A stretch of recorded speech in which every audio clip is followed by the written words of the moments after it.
तू है तू है तू है मेरी जिंदगी साईं, तू है मेरी जिंदगी। तू है तू है तू है मेरी जिंदगी साईं, तू है मेरी जिंदगी। मरते दम तक ना छोड़ूंगी बाबा तेरी हाजरी। तू है तू है तू है मेरी जिंदगी। कि साईं हमारी जिंदगी है और बाबा से यही कहते हैं, जब तक हमारी जामे जान है बाबा हमेशा अपने चरणों से लगाए रखना, हमेशा अपनी शिरडी में बुलाते रहना।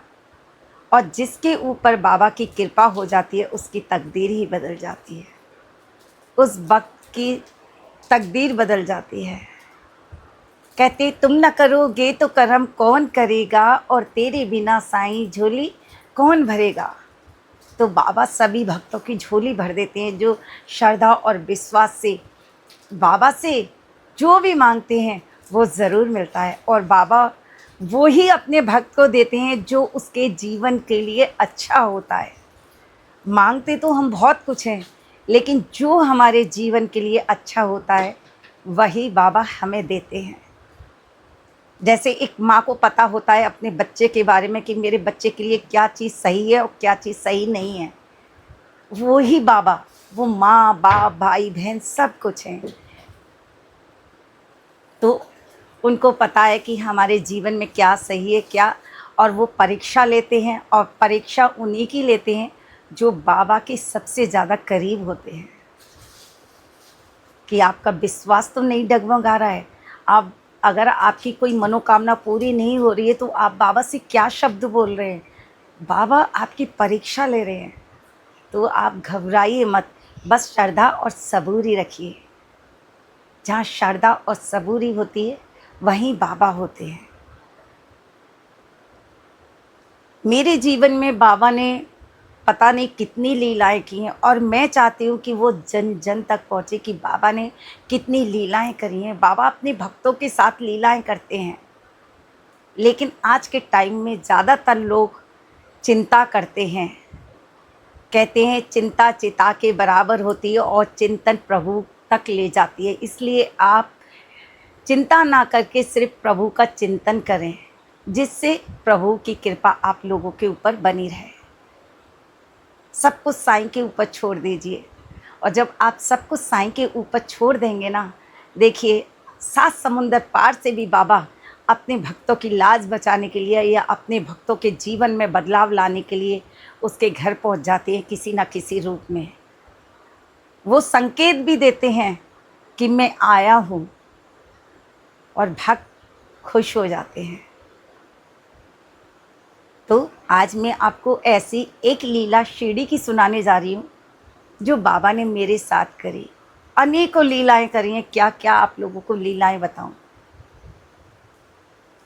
2 साल पहले की बात है कि मैं शिरडी गई, और शिरडी में आप लोगों को पता है कि जब मैं शिरडी जाती हूँ तो द्वारका माई के बाहर बैठ के जितने आप जैसे साईं भक्त आते हैं बाबा से मिलने के लिए, बाबा की द्वारका माई में आप सबके इंटरव्यू और बाबा की लीलाएं लेती हूँ। तो मैं बाबा की लीलाएं ले रही थी सभी भक्तों के, और इंटरव्यू ले रही। कुछ द्वारका माई के पास ले रही, उसके बाद में चाबड़ी के पास चली गई, और मैंने सोचा चलो कुछ लीलाएं बाबा की चाबड़ी के पास बैठ के लेते हैं। वहाँ मैं बाबा की चाबड़ी के पास पहुँच गई, और जब बाबा की चाबड़ी के पास पहुँची तो हम लोग सब मगन हो गए, सभी भक्त लोग मगन हो गए, और लीलाएं बाबा की चलती रहीं। उसके बाद में हम लोगों ने भजन कीर्तन किया। मैं क्या भूल के जा रही हूँ मुझे नहीं पता।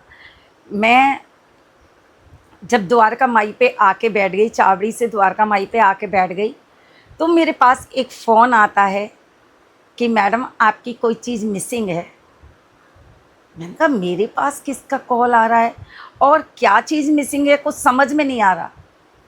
कहते नहीं मैडम आपकी कोई चीज़ मिसिंग है, आप देखिए।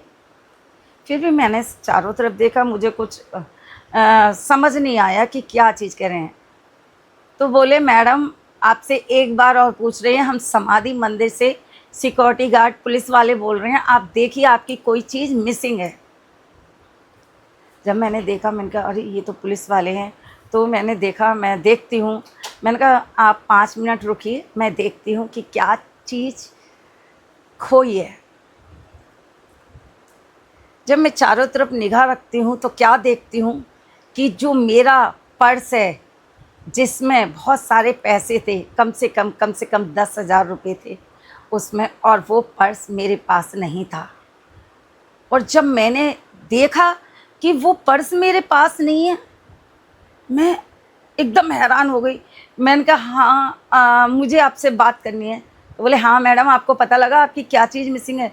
मैंने कहा हाँ सिक्योरिटी गार्ड से। मैंने कहा हाँ भैया मुझे पता लग गया, मेरा ब्लैक कलर का एक पर्स है वो मिसिंग है, क्योंकि मैं अभी इंटरव्यू चाबड़ी माई के पास कर रही हूँ, वहीं मैंने कोने में रख दिया, लेकिन मैं द्वारका माई पे आके बैठ गई और अपना पर्स लाना भूल गई। वो कहते हैं मैडम एक काम करो, आप फटाफट से समाधि मंदिर आ जाओ। मैंने कहा ठीक है। मैं फटाफट गई समाधि मंदिर में। वहाँ बहुत सारे सिक्योरिटी गार्ड पुलिस वाले बैठे। उन्होंने पर्स के बारे में, क्योंकि एकदम से किसी को पर्स नहीं दिया जाता, वो सब कुछ पूछते हैं, कितने पैसे हैं, क्या है, क्या क्या सामान आपका इसमें रखा है। मतलब जब तक वो चीज़ उनको पता नहीं होगी कि इसमें क्या क्या है, तब तक वो किसी को पर्स नहीं देते। मैंने उसमें सब कुछ बता दिया, क्योंकि मेरा आईडी कार्ड वगैरह सब कुछ उसी में था, और जितने पैसे थे वो भी मैंने उसमें बता दिए।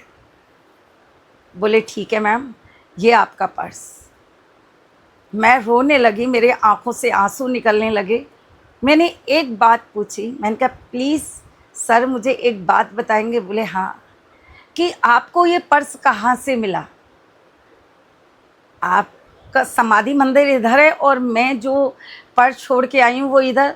तो मेरे मन में लगा हो सकता है किसी सिक्योरिटी गार्ड ने देख लिया हो तो वो दे आई हो, क्योंकि हमारी शिरडी की सबसे बड़ी बात ये है कि आपकी अगर कोई भी चीज़ खो जाती है या आपके रह जाती है वो आपको मिल जाएगी। जैसे अभी विदेशी कोई साईं भक्त पहुँचे थे, उनका भी पर्स खो गया था, लेकिन बाबा ने उनको दिलवा दिया, वो समाधि मंदिर में ही गुम गया था।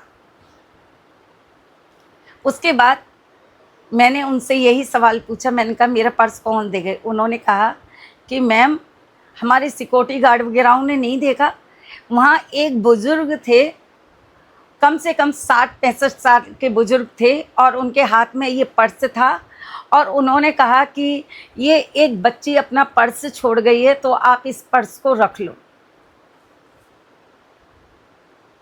मैं अचंभा हो गई।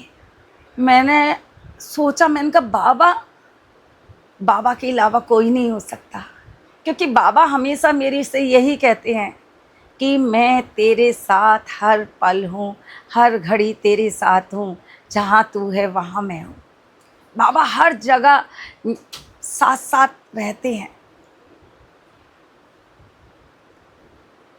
मेरे मन में आया कि बाबा ने मुझसे कहा था कि मैं तेरे साथ साथ हूँ, तो बाबा ने ज़रूर पर्स इनको दिया है। मैं रोने लगी, और बाबा की समाधि मंदिर मैंने पुलिस वालों से बोला, मैंने कहा सर प्लीज़ मुझे एक बार अंदर जाने दीजिए, मैं बाबा का शुक्रिया करती हूँ, क्योंकि ये पर्स मेरे बाबा ने ही दिया है। नहीं तो द्वारका माई पे जो बच्चे मांगने वाले हैं वो सब होते हैं, और कोई भी उस पर्स को उठा सकता था, और उसमें 1-2 हज़ार नहीं 10,000 रुपये थे। कोई भी निकाल सकता था, कोई भी ले सकता था, लेकिन नहीं, क्योंकि वो बाबा की चाबी पे रखा था। बाबा देख रहे थे, और उन्हें पता था कि ये पैसे इसके लिए कितने ज़्यादा ज़रूरी है, क्योंकि शिरडी आइए, होटल का पेमेंट, भंडारा, बहुत कुछ करना होता है, तो वो बाबा मेरे पर्स को कैसे जाने देते। आंखों से आंसू रुक नहीं रहे थे लगे, और मैं बाबा के समाधि मंदिर पहुंची और बाबा को प्रणाम करके कहा कि बाबा आज आपने मेरी लाज रख ली। तो आप सोचिए अगर वो पैसे खो जाते तो कितनी दिक्कत आ जाती, कितनी परेशानी आ जाती। लेकिन बाबा ने कुछ भी नहीं होने दिया। एक लीला और आपको ऐसी बताने जा रही हूँ, ये बाबा साक्षी हैं कि बाबा ने इतनी लीलाएं की हैं, इतनी लीलाएं की हैं कि मैं आपको क्या बताऊँ। एक और पर्स की ही बात हुई मेरे साथ, एक और लीला पर्स की हुई थी, जो कि मैं हो गई उसको तो 4-5 साल पहले की बात है। और मैं ट्रेन में आ रही थी, और ट्रेन में हम सभी, आप लोग देखते हैं कि हम सब गाते बजाते हुए आते हैं, सभी साईं भक्त गाते बजाते आ रहे थे। और पर्स मेरे यहाँ लटकाने वाला होता है, यहाँ मैं लटका लेती हूँ तो वो लटका रहता है। लेकिन मैं वॉशरूम करने गई, तो जब मैं वॉशरूम करने गई तो जो आसपास के वॉशरूम थे वो गंदे थे। मैंने कहा चलो आगे 1 या 2 डिब्बा छोड़ के जाती हूँ, तो देखती हूँ कि शायद कोई बाथरूम बिल्कुल क्लीन हो। और जब मैं वहाँ बाथरूम में गई, मतलब 2 डिब्बे छोड़ के तीसरे डिब्बे में गई, तो वहाँ वॉशरूम ठीक था। मैंने क्या किया कि वो पर्स जो है वो वहाँ लटका दिया, क्योंकि यहाँ लटका होता है तो अनकम्फर्टेबल होता है, इसलिए मैंने जो है वो पर्स वहाँ टांग दिया। और वो टांगने के बाद मैं वापस आ गई, मैं भूल गई उस पर्स को लाना। और जब उस पर्स को लाना भूल गई और मैं आके अपनी सीट पे आके बैठ गई, और तब तक भी मुझे याद नहीं आया कि मैं अपना पर्स भूल आई हूँ। बहुत देर हो गई, बहुत देर हो गई। अचानक से जैसे अभी मेरी मदद करी है ये बाबा ही जानते हैं, अभी मेरी मदद करी है, वैसे ही एक और व्यक्ति वहाँ पर आए जो कि इसी उम्र के थे, और आके मेरे से कहते हैं कि बेटा तू कुछ भूल आई है। मैंने कहा क्या भूल आई हूँ बाबा? तो बोले कुछ तो भूल के आई है तू। मैंने कहा हाँ बाबा आप बताओ तो। बोले ये पर्स तेरा है। जब मैंने पर्स देखा मैंने कहा अरे बाबा। बोले तू छोड़ आई, तू इतनी जल्दी ये चीज़ें क्यों भूल जाती है? मैंने कहा बाबा मुझे माफ़ करना, मैं जल्दी में आ गई और मैंने पर्स वहाँ लटका दिया था। वो बाबा मुझे पर्स दे के निकल गए, वो एक भी मिनट वहाँ रुके नहीं और वो चले गए। मैंने सोचा कि अरे बाबा का शुक्रिया तो बोल दूँ फटाफट से। मैं उनके पीछे पीछे जा रही हूँ, लेकिन वो मुझे कहीं नज़र नहीं आए। मैंने सोचा हो सकता है किसी ने मुझे वहाँ देखा हो, वॉशरूम जाते हुए देखा हो, तो मैं उनसे मिल लेती हूँ। तो मैं उस दोनों कोचों में गई, जहाँ जिस कोच में मैं वॉशरूम गई वहाँ दोनों कोच में गई, लेकिन मुझे वो व्यक्ति कहीं नज़र नहीं आए जो मेरा पर्स मुझे ट्रेन में दे गए। कहते हैं जिसके ऊपर साईं का हाथ हो उसके साथ कभी गलत हो ही नहीं सकता। साईं वो हैं जो कि जीवन में कुछ भी कर सकते हैं। भरोसा, विश्वास, इतना भरोसा कि बाबा कुछ भी कर सकते हैं। तो आप लोग हमेशा बाबा पे भरोसा करिए। बहुत सारे ऐसे लोग होते हैं जो विश्वास नहीं करते हैं, बहुत सारे ऐसे लोग हैं जो बहुत ज़्यादा क्वेश्चंस करते हैं। आप व्रत क्यों रहते हो दीदी? हम व्रत करें ना करें बाबा की सुनेंगे नहीं सुनेंगे, हमारी बाबा सुनेंगे नहीं सुनेंगे।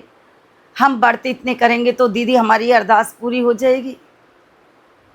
अनेकों अनेकों सवाल नहीं, सिर्फ उसकी इबादत। उन पे सवाल हम कैसे कर सकते हैं?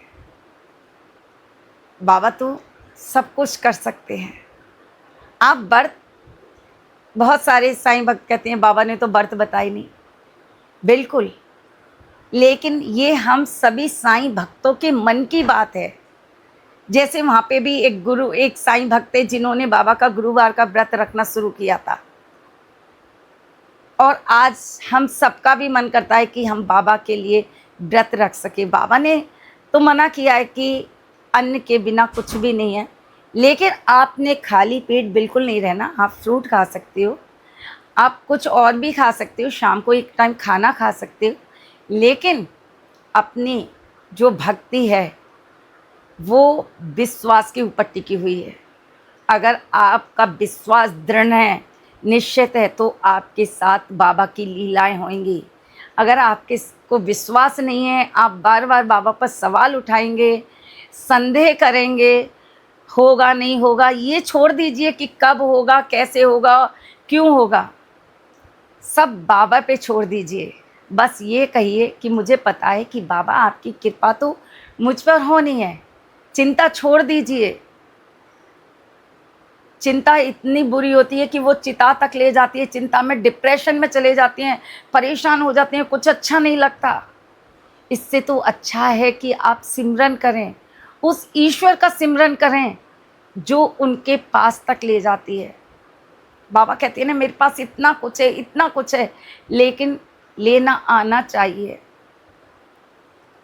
जब आप उसकी भक्ति में रम जाते हैं तो बहुत कुछ मिल जाता है आपको।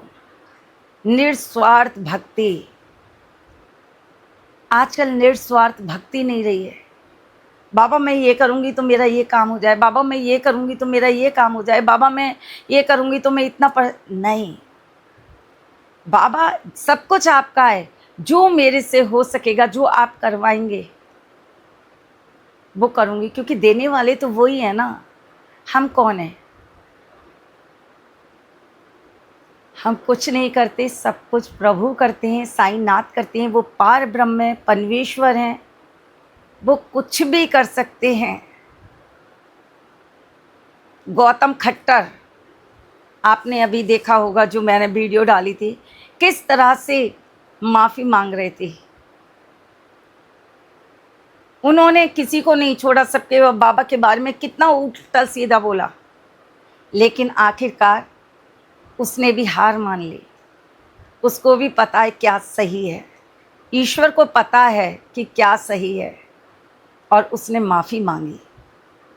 वो भी मंदिर में आके, मंदिर में देख के लोगों की जो गलत धारणाएं कि बाबा मुस्लिम थे, बाबा ये थे, ये गलत धारणाएं अपने मन से निकाल दीजिए। देखिए, आप अगर उस ईश्वर को मानते हैं तो उसकी जात पात बिरादरी आप क्या देख रहे हैं? बाबा ने सभी धर्मों को एक बनाया, सभी धर्मों के कार्य। ये नहीं है कि कोई मुस्लिम है तो उसी का काम किया है, हिंदू का काम नहीं किया, या जो हिंदू मुस्लिम सिख ईसाई सबके लिए बाबा आए थे। बाबा मानवता के लिए आए थे। बाबा ने सबकी मनोकामनाएं पूरी करी।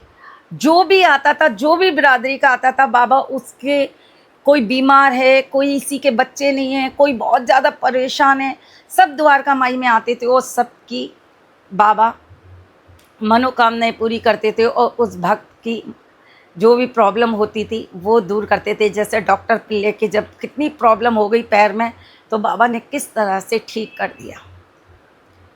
बाबा बहुत कुछ करते हैं, लेकिन संदेह नहीं, जिन बाबा ने मस्जिद को मंदिर बना दिया, जहाँ तुलसी माता आज विराजमान है, जहाँ गणपति जी हैं, जहाँ शनिदेव भगवान हैं, जहाँ भोले बाबा का मंदिर है, जहाँ गणपति का मंदिर है, जो अपने हाथों से बनवाए। द्वारका माई में 24 घंटे धूनी जलती रहती है, जो बाबा ने अपने समय में जलाई थी। जिस ऊदी से लाखों करोड़ों भक्तों की बीमारियां दूर होती हैं। जब भी भक्त आते थे, बाबा उनको वही ऊदी देते थे और आशीर्वाद देते थे। उसी से सभी भक्त ठीक हो जाते थे। और आज उन्हीं बाबा के लिए आप कुछ भी बोलिए, लेकिन वो ईश्वर है, वो माफ़ करना जानता है। इसलिए आप संदेह ना करें, सिर्फ बाबा पे भरोसा करें, बाबा की लीलाओं पे भरोसा करें।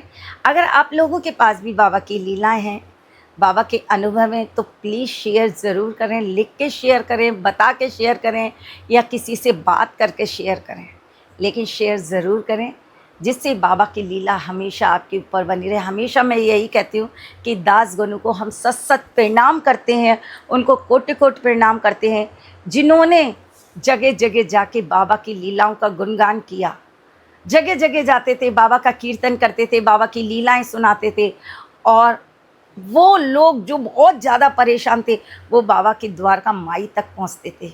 आज हम सबका भी यही उद्देश्य, आज यही उद्देश्य कि जो बाबा की लीला हैं वो जगह जगह तक पहुँचे। पता नहीं ये कहाँ, देश विदेश कहाँ कहाँ के भक्त इस वीडियो को देख रहे हैं और उन्हें बाबा पे भरोसा और विश्वास हो जाए कि हाँ, बाबा ने इसकी सुनी है तो मेरी ज़रूर सुनेंगे। तो बाबा कभी भी अपने भक्त को अकेला नहीं छोड़ते। बाबा पे भरोसा, विश्वास हमेशा बनाए रखो। अगर आपके जीवन में कभी भी कोई परेशानी है तो आप उसकी चिंता बाबा पे छोड़ दीजिए। आपके बच्चे की जॉब का है, आप बीमार हैं, आपकी कोई और भी परेशानी है, या आप बाबा से कुछ कहना चाहते हैं, सब कुछ बाबा को सौंप दीजिए। बाबा जो कुछ है आप हैं, आप जानो जो मेरे लिए अच्छा है वो आप करें। तो जो आपके लिए अच्छा होगा वही बाबा करेंगे। ठीक है, तो हमेशा बाबा पे भरोसा और विश्वास बनाए रखें। अनेकों लीला हैं मेरे साथ, रोज़ एक नई लीला लेकर आऊँगी आपके सामने कि बाबा किस तरह से अपने भक्तों के साथ लीला करते हैं। और भी भक्तों के साथ लीलाएं होती हैं, एक नहीं हज़ारों भक्तों के साथ बाबा आए दिन लीला करते हैं। जैसे किसी की दीवार पे आ जाते हैं, किसी के साईं सचित्र में नज़र आते हैं, कहीं जल बाबा का गिर रहा है, कहीं बाबा के मुख से जो है शहद निकल रहा है, कहीं ऊदी निकल रही है। आए दिन बाबा की लीलाएं होती रहती हैं, अनेकों लीलाएं। भक्ति में ही शक्ति है।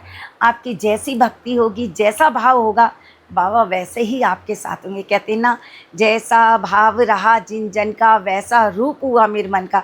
जैसी आपके भाव हैं बाबा वैसे ही करेंगे। तो आप चिंता मत करिए, आप परेशान मत होइए।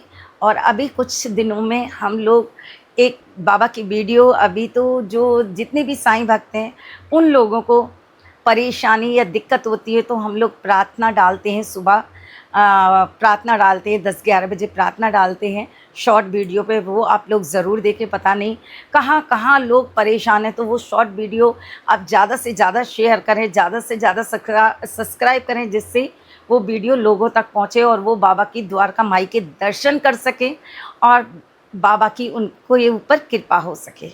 और अभी एक और वीडियो बनाने जा रहे हैं जिसमें जो ऊदी के उपाय हैं, या जो भी परेशानी आप लोगों को है, या जो भी दिक्कतें हैं, वो आपकी दिक्कतें किस तरह से दूर होंगी, वो वीडियो भी हम अभी शुरू करने जा रहे हैं। तो बस बाबा का जो हुक्म होता है वही होता है, जो बाबा का इशारा होता है वही होता है। तो आप जितने भी साईं भक्त हैं, आप लोगों से यही विनती है कि बाबा पे श्रद्धा और विश्वास हमेशा बनाए रखें। ओम साई राम, जय साई राम। बाबा हमेशा आप सबको खुश रखें। अगर आप लोगों के एक्सपीरियंस हैं या आप लोगों की कोई भी लीला है तो प्लीज़ इस नंबर पर शेयर करें, 7838946400। क्योंकि इस चैनल को आप लोगों ने इतना प्यार दिया है, साईं गीता चैनल को इतना प्यार दिया है। आप जितने भी साईं परिवार हो, सब मेरा परिवार हो, क्योंकि जब आप बाबा से जुड़ गए हो तो आप मेरे अपने हो। क्योंकि जो बाबा से रिश्ता बन जाता है तो हम जितना भी साईं परिवार है सब एक है। तो हमेशा कोई परेशानी है, कोई दिक्कत है, कुछ समझ में नहीं आ रहा है, क्या प्रॉब्लम है या कुछ है, तो आप शेयर कर सकते हैं, आप व्हाट्सएप पर लिख सकते हैं, जिससे आपकी जो भी अरदासें हम विट्ठल साईं तक पहुंचा सकें, बाबा तक पहुंचा सकें, जिससे आपकी जो भी परेशानी हो वो दूर हो। अभी एक भक्त हैं, उनकी यूके से हैं, उनकी अभी परेशानी विट्ठल साईं ने दूर करी है। उनके आगे अरदास लगाई गई थी और लोधी रोड में उनकी अरदास लगाई गई, वो अरदास पूरी कर दी है बाबा ने। लेकिन कुछ ऐसी गुप्त है जो उसको मैं आपसे शेयर नहीं कर सकती, लेकिन बाबा ने उसकी मनोकामना पूरी कर दी है। तो बाबा का धन्यवाद करते हैं। तो आप लोगों के पास भी प्लीज़ अगर आप लोगों के पास भी बाबा के अनुभव हैं तो शेयर ज़रूर कीजिएगा। ओम साई राम, जय साई राम। बाबा हमेशा आप सबको खुश रखे। ओम साई राम।